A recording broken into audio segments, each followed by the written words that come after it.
Сәлем достар, бүгін мен сіздерге лули шеңберінің жасалу жолын көрсететін боламын. Ол үшін ең алдымен бізге өзімізге қажетті картинкалар керек. Мен жабайы жануарларға жасап жатырмын, сол себепті қасқырдың суретін алып қойып жатырмын. Енді бізге мына жерде вставка деп сіз дөңгелек фигура қойсаңыз болады, немесе Яндекстен жаңағы природының суретін копировать етіп қоясыз. Сонда ол аң жаңағы табиғатта тұрған секілді болып көрінеді. Артқы фоны жануар болғандықтан, енді басқа нәрсе болса енді басқаша қоясыз. Жай ғана фигура қойып не істеуге болады. Обрезать по фигуре деп дөңгелек қылып қиып аламыз. Осылай қоямыз. Мына жерде сантиметр бар, яғни ұзындығы мен 15-15 деп алдым. Мына жерде 15-15 кішкене өзгеріп кетеді. Мына қасқырдың суретін переместить вперед деп, установить прозрачный цвет деп артқы фонын қиып алдым. Нағыз болмаса осындай формат рисунка дегенден яркостын көбейтсек, негізі кейбір суреттерде кететін еді. Бұл суретте кетпей қалды, сол себепті басқа сурет алдым. Немесе дәл сол суретті артқы фонын қиятын программамен артқы фонын қиып алсаңыз болады. Remove бегемен өзіңіз басқа қиып жүрген кез келген программамен артқы фонын қия салсаңыз болады. Мен мына жерде тағы бір қасқырдың суретін алып көрдім. Артқы фоны жоқ екен бұл қасқырдың. Осылай дөңгелегімізге жаңағы қасқыр табиғатта тұрған секілді қойып аламыз.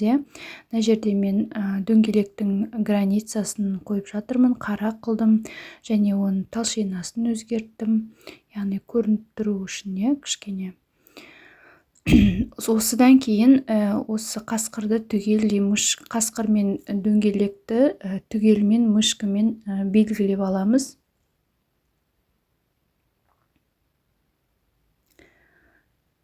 Мінекей белгілейміз. Сол жақ батырманы басып сохранить как рисунок деп сақтап аламыз. Мен волк деп қойдым, компьютеріңізға сақталады. Изображение деген папкада тұрады. Енді вставка деп дәл осындай дөңгелек фигура қойып аламыз. Оның размерін 13-13 қылып алдым мен. Осы жерде жаңағы вставка деп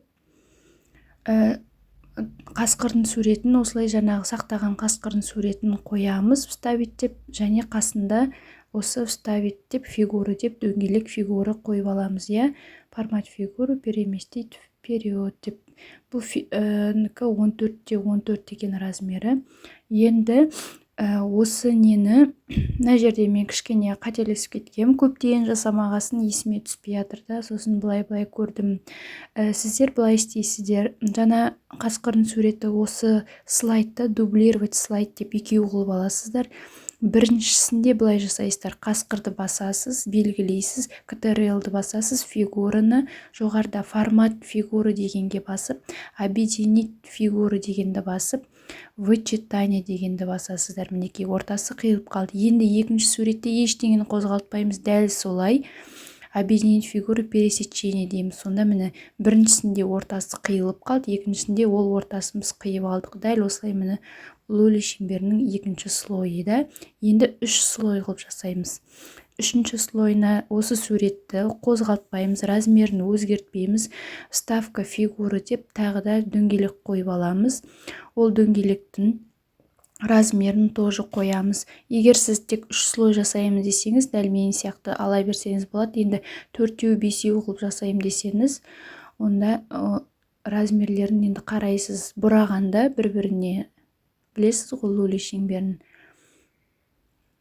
Не осылай қойдым, дублировать слайд деймін. Біріншісінде қасқырды басам, Ctrl, фигура, формат фигуры, объединить фигуры, вычитание деп басам.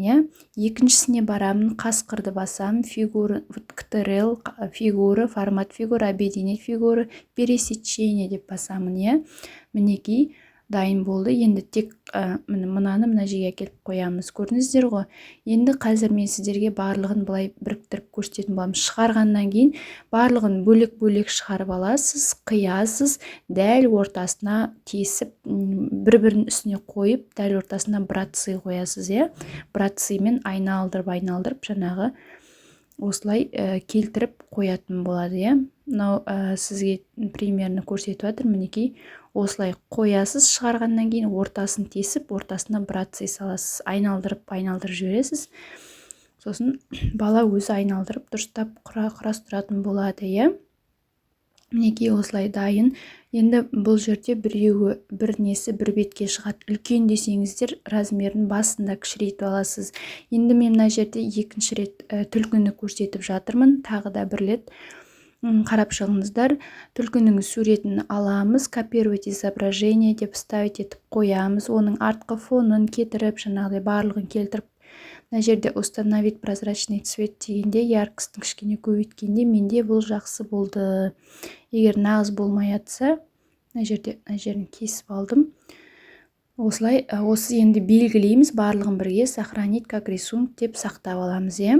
Сақтап алғаннан кейін дәл осы түлкінің суретін қайтадан вставка рисунки деп жаңағы сақтап алған суретімізді қоямыз. Міндетті түрде сақтап алған суретті қоямыз, а то деген кесілмей қалады. Ол манағыдай мен басында сөйтіп сақтамай тұрып кесем деп ұмытып кеткенмін ғой. Осылай қоямыз. Вставка деп фигураға дөңгелекті қоямыз, размерін келтіреміз. Міне мына жерде 13 деп алғам. Түлкіні басасыз, белгілейсіз. Дублировать слайд деп екеу жасап аламыз обязательно. Біреуінде жаңағы ортасын қиямыз, екіншісінде ортасының өзін сурет қылып қиып аламыз, иә. Мінекей дәл осылай біздің лоли шеңберіміз дайын болады. Кез келген тақырыпта, кез келген суретте дәл осылай жасай берсеңіз болады. Бірінші жаңағы суретіңізді дайындап сақтап аласыз да, сол суретті дөңгелетіп қия бересіз ғой осылай. Осылайша лоли шеңбері дайын болады. Басқа да менің көрнекілік жасаған видеоларым бар. Парақшама кіріп қарап шықсаңыздар болады.